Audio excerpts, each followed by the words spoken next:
ஆச்சரியமானவரும் அதிசயமான பரிசுத்த நாமத்தை கொண்டவரும் அற்புதமான காரியங்களை அவர் தேடுகிற பிள்ளைகளுக்கு செய்யும் கர்த்தராகிய இயேசு கிறிஸ்துவால் ரட்சிப்புக்கும் ஆசீர்வாதத்திற்கும் அழைக்கப்பட்ட தேவஜனங்களே, உங்களை வாழ்த்துகிறோம். 52 வாரங்கள் ஒரு வருஷத்துக்கு 52 குடும்பங்களை நீங்கள் சுவிசேஷம் அறிவிக்கிறவர்களாக இந்த புதிய ஆண்டில் நீங்கள் மாற வேண்டும். 52 பேருக்கு நீங்கள் பைபிள் வாங்கி கொடுக்கிறவர்களாக மாற வேண்டும். 52 விசுவாசிகளை நீங்கள் சபைக்கு கொண்டு வருவர்களாக மாற வேண்டும். 52 வியாதிக்காரர்களுக்கு நீங்கள் போய் இயேசுவின் பெயரால் ஜெபிக்க வேண்டும். அவர்களை ஆண்டோடு கொண்டு வர வேண்டும்.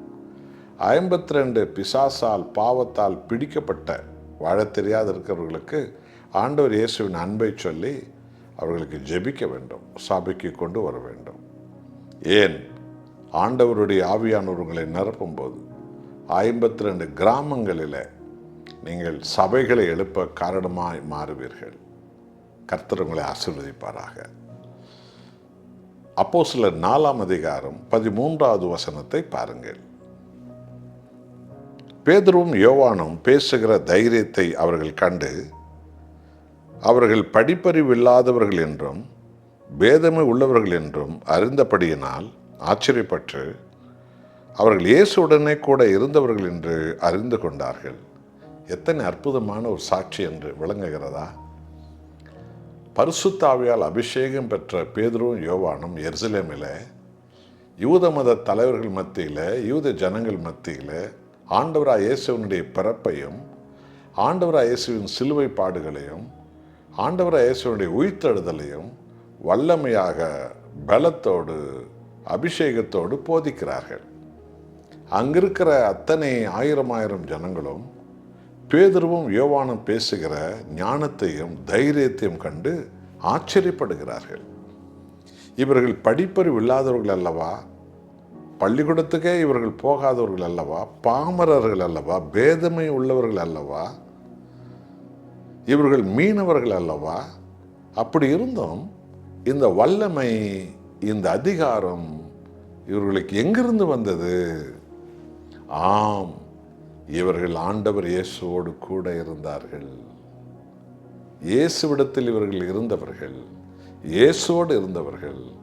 அதனால தான் அது இயேசுவின் வல்லமை இவர்களுக்குள்ளே வந்தது, இயேசுவினுடைய அபிஷேகம் இவர்களுக்குள்ளே வந்தது, அது இயேசுவின் பரிசுத்தம் இவர்களுக்குள்ளே வந்தது என்று சொல்லி அன்றைய நாளில் அந்த மதவாதிகளும் அந்த யூத ஜனங்களும் ஆச்சரியப்பட்டார்களாம். என் அன்பான தேவ ஜனங்களே, இன்றைக்கு உங்களுடைய நம்முடைய அனுபவம் என்ன? இன்றைய கிறிஸ்தவம் இந்தியாவிலே வளர வேண்டும் என்றால் நீங்கள் என் சாட்சிகளாக இருங்கள் என்றார் ஆண்டவராகிய இயேசு கிறிஸ்து. அப்படி என்று சொன்னால் ஒவ்வொரு கிறிஸ்தவனும் எந்த சபையாக இருக்கட்டும், பல சபைகளின் போர்டெல்லாம் நம்மை ஒரு நாளும் பரலோகத்துக்கு கொண்டு போய் சேர்க்க போகிறதில்ல, சேர்க்காது. ஆண்டவராக இயேசு கிறிஸ்துவை இரட்சகராக மீட்பராக ஏற்றுக்கொண்ட வாழ்க்கை தான் நம்மை பரலோகத்தில் கொண்டு போய் சேர்க்கும்.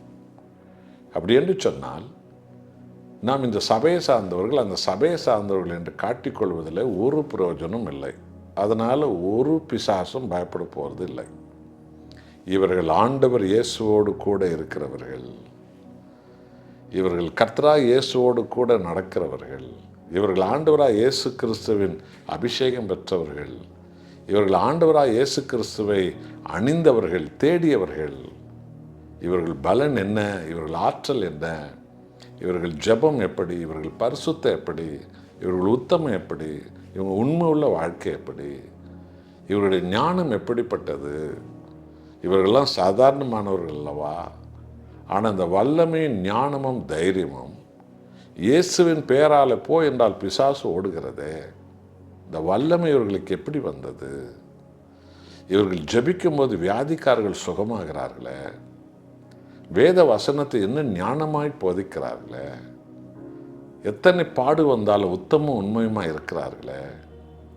இந்த பலன், இந்த வல்லமை இவர்களுக்கு எங்கிருந்து வந்தது? ஆம், இவர்கள் ஆண்டவராய் இயேசுவோடு கூட இருக்கிறவர்கள் என்ற சாட்சி தான் உங்கள் வீட்டை மாற்றும், உங்கள் சொந்த பந்தங்களை மாற்றும், விரோதிகளே மாற்றும், ஜாதி ஜனங்களே மாற்றும். அன்பானவர்களே, இயேசுவோடு கூட இருக்க, இரவும் பகலுமாக வேதத்தின்படி நடக்க, ஜெபத்தில் ஆண்டவரோடு இருக்க, இரவு பகலாக தேவ சமூகத்தை தேட உங்களை அர்ப்பணிப்பீர்களா? ஒரே ஒரு வாழ்க்கை, இம்மானுவேலனாய் நம்மை தேடி வந்த கர்த்தராகிய இயேசுவோடு கூட நடக்கும் ஒரு வாழ்க்கை. அதுதான் மகிமையான ஒரு வாழ்க்கை. இந்த புதிய வருஷத்தில் இப்படிப்பட்ட சாட்சியோடு நாம் வாழவே கர்த்தர் விரும்புகிறார். ஜெபிப்போம். அன்புள்ள ஆண்டவரே, பேதமே உள்ளவர்கள், ஞானம் இல்லாதவர்கள், உலக ஞானம் இல்லாதவர்கள், படிப்பறிவு இல்லாதவர்கள், பேதுரும் யோவானும், ஆனாலும் அவருக்குள்ளே இருந்து வந்த வல்லமை, அந்த அதிகாரம், அந்த அபிஷேகம், வியாதிக்காரர்கள் சுகமானது, பிசாசுகள் ஓடியது, அவர்கள் வாயில் புறப்பட்ட வந்த வசனம் 3000 பேரை மாற்றி அமைத்தது. இதெல்லாம் கண்ட சகல ஜாதி ஜனங்களும், இவர்கள் பேதமையானவர்கள், படிப்பறிவில்லாதவர்கள், இந்த வல்லமை எங்கிருந்து வந்தது? ஆம், இவர்கள் இயேசுவோடு கூட இருந்தவர்கள் என்று உண்மை அடையாளம் கண்டு கொண்டார்களே. அப்படிப்பட்ட ஒரு வாழ்க்கை தான் இன்றைக்கு இந்தியாவில் எல்லா ஊழியக்காரிகளுக்கும், பாதிரியார்களுக்கும், போதகமார்களுக்கும், பிரசங்கிமார்களுக்கும், பிஷப் என்று சொல்கிறவர்களுக்கும், ஆண்டவரே, ஒவ்வொரு விசுவாசிகளுக்கும், ஒவ்வொரு கிறிஸ்தவ கணவனுக்கும், மனைவிக்கும், பிள்ளைக்கும் இந்த சாட்சி தான் முக்கியம். இவர்கள் இயேசுவோடு கூட இருக்கிறவர்கள். அப்படிப்பட்டதாக எங்கள் எல்லாரையும் மாற்றுங்க ஆண்டவரே. எங்கள் ஜீவக்காலமெல்லாம் உம்மோடு பாதத்தண்டையே இருப்போம். உம்மக பிரகாசத்தால் உமக்கு நாங்கள் சாட்சியாய் வாழ்வோம். ஆத்துமாக்களை நாங்கள் ஆதாயம் பண்ணுவோம். இயேசு நாமத்தில் பிதாவே, ஆமென்.